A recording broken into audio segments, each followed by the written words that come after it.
Hi friends, welcome back to another episode of Generation Tech. My name is Alan. Recently, one of our fans messaged us and asked the question, what would happen if Ahsoka Tano had showed up at Mustafar instead of Obi Wan Kenobi? What if Ahsoka Tano tried to stop Anakin instead of Obi Wan Kenobi? Well, let's take a look at this scenario. During the last year of the war, while on a mission to Cato Neimoidia, Ahsoka and Anakin received notice about a bombing at the Jedi Temple. The two are tasked with investigating the incident and returned back to Coruscant. While questioning one of the suspects, Ahsoka Tano is framed for her death and the deaths of several prison guards. Things look pretty sketchy for the young Padawan, and more clone guards arrive and try to capture her. Ahsoka had no idea who was responsible for framing her and doesn't really have time to explain it to the clones, and so she is forced to run to the Undercity and hide out there until she can figure out what to do. The situation was very grim for Ahsoka Tano. Most of the Jedi Council believed that she was the culprit. Only Anakin Skywalker is adamant that his Padawan is innocent and is working to clear her name. Ahsoka would eventually be captured in the Undercity and brought to trial in front of the Jedi Order. Well, they call it a trial, it's more like a sentencing. Ahsoka didn't have an opportunity to explain herself or even access to a defense lawyer like any normal Republic citizen would have. I guess the Jedi kind of run their own internal military tribunal. Secret organizations like this try to keep their secret feuds and embarrassments internal. The High Council vote to expel Ahsoka out of the Order. Anakin is outraged by the hearing and expressed anger towards the Council on how they conducted themselves. He seems to be the only one who can see through all of this nonsense. It turns out that Admiral Wilhuff Tarkin, the prosecutor in the case, wanted the Jedi Temple to expel Ahsoka so that a Republic military court could try her. As long as Ahsoka is a Jedi, she is protected by the Jedi Order and their own rules and court systems. Now, standing in front of the Supreme Chancellor, Ahsoka was being tried for high treason against the Republic. The penalty that was sought by the prosecution was the maximum, death. Luckily, Anakin manages to find the real culprit, Barriss Offee, and at the last minute before Palpatine can read the verdict for Ahsoka Tano, Anakin bursts in and saves his Padawan. But unfortunately, the damage had already been done. Ahsoka Tano no longer trusted the Jedi Order or even her own abilities as a Jedi. The Jedi attempt to repair their relationship with Ahsoka, and Mace Windu tries to reframe her entire ordeal as if it were some kind of trial through the Force. The Jedi even agreed to promote Ahsoka to Jedi Knight, but she refuses it all and walks away. Anakin would pursue her to the steps outside of the Jedi Temple, and in a true heart-to-heart, Anakin also admits that he has considered leaving the Jedi Order several times. Anakin had this secret relationship with Padme, and it was getting really tiring for him to live this double life. And when Anakin first joined the Jedi Order, he was also often teased by his fellow Padawan because he was different, and also had the weighty title of Chosen One bestowed on him. When Anakin was Ahsoka Tano's age, he actually tried to leave the Jedi Order, but Obi Wan Kenobi managed to convince him to stay. But it really didn't matter what Anakin said to Ahsoka because she had already made up her mind. She was going to leave. It's one of the most painful moments in Star Wars. The relationship between Ahsoka Tano and Anakin Skywalker was quite special. In many ways, they were destined to be with one another. Both Anakin and Ahsoka Tano were advanced Force users at a young age and incredibly talented as they grew older. A lot of Jedi had problems keeping up with Anakin Skywalker, including his own master Obi-Wan. Anakin was also quite reckless and fearless on the battlefield, oftentimes putting himself and anyone following him directly in the line of fire. Luckily, Ahsoka Tano could handle herself quite well. She was the right kind of Padawan for Anakin. And although they didn't really get along well at first, they developed a mutual respect for one another as Jedi and skilled combatants. More importantly, the two Jedi saw a lot of themselves in each other, and while it's very difficult to self-critique, it's not that difficult to critique others. And so by watching out for each other and keeping each other in check, both Jedi also began maturing themselves. For Anakin, accepting a Padawan was a crucial step for him as a Jedi. Anakin had a real big issue with becoming attached to individuals he liked, whether it was, Padme or his mom or the clones he served under or Ahsoka Tano in this incident. This kid has a lot of love. The relationship between Ahsoka Tano and Anakin was like that of an older brother and younger sister. They were basically family. And this will be really important when Ahsoka travels to Mustafar to confront Anakin. In our hypothetical situation, it's crucial that Ahsoka accepts Anakin's invitation to rejoin the Jedi Order. It's important because otherwise Ahsoka will journey to the depths of Coruscant by herself and eventually recover intel about the criminal mastermind Maul, which will lead her to Mandalore during Order 66. She narrowly escapes her own death and is cut off from everyone, including her former master, who is on Coruscant, and then later Mustafar. If Ahsoka Tano decides to stay in the Jedi Order with Anakin, even though she is a Jedi Knight, she would still accompany her former master on missions.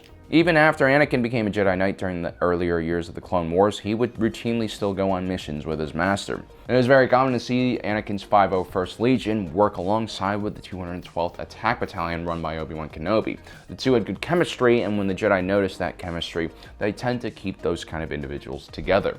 The same thing could be said about Anakin and Ahsoka Tano. Very few Jedi could keep up with the two.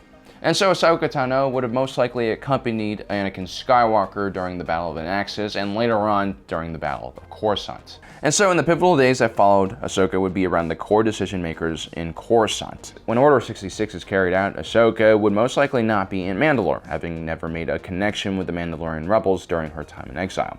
It's possible that she would have joined Obi Wan Kenobi to Utapu to handle General Grievous, or even accompanied Master Plo Koon to Cato Nemoidia. Plo Koon had been the one to recruit Ahsoka, and the two were quite close. But it's even more likely that Ahsoka Tano would be appointed to Anakin Skywalker, who at this point is having some troubles with the Jedi Council. Some members like Mace Windu don't really trust Anakin, and now they want him to spy on Supreme Chancellor Palpatine, something that Anakin definitely doesn't want to do. Now, assuming that Ahsoka survived Order 66, wherever she is, she would eventually find her way to Senator Bail Organa, one of the few senators who tried to hide Jedi fugitives during the coup attempt. Bail was the one who saved Yoda and Obi-Wan and provided them with a ship where they could hold meetings about what to do next. Bail Organa and Ahsoka had met through Padme Amidala, a close mutual friend. And later on, during the rebellion, Bail Organa would also be Ahsoka's handler when she was operating as a rebel operative fulcrum. While meeting on Bail's ship, Yoda instructed Obi-Wan to face Anakin so that he could face Darth Sidious by himself. Obi-Wan initially pleads to go face Darth Sidious instead because he can't really bring himself to fight his former Padawan. With Ahsoka Tano in the picture now, the Jedi have more options. Maybe Obi-Wan Kenobi can accompany Yoda to go fight Darth Sidious, who is clearly the bigger threat at this point. Anakin is still a newly turned Sith, and he isn't 100% sure where he wants to be, and that's where I would send Ahsoka Tano. What's interesting with the scenario is that during the Rule of Two era, a Sith Master would only take on one apprentice at a time. That apprentice's sole reason for existence is to improve themselves to the point where they can kill their master and assume their position. So having a former Padawan go up against their former master falls right into the Sith ideology of Rule of Two. But more importantly, Ahsoka Tano's appearance on Mustafar will have a more calming effect rather than having Obi Wan Kenobi appear. In the film, Anakin assumes that Obi-Wan and Padme are plotting to kill him, which leads him to strangling his pregnant wife.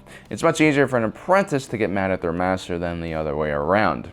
A master assumes some kind of responsibility over the actions of their apprentice. It only makes sense. They've taught them basically everything they know. And Anakin has a very older brother mentality with Ahsoka Tano, and so he'll try to protect her as much as possible. When Ahsoka was trapped beneath the explosion of a Geonosian war factory, he alone did not give up hope that she would survive the incident.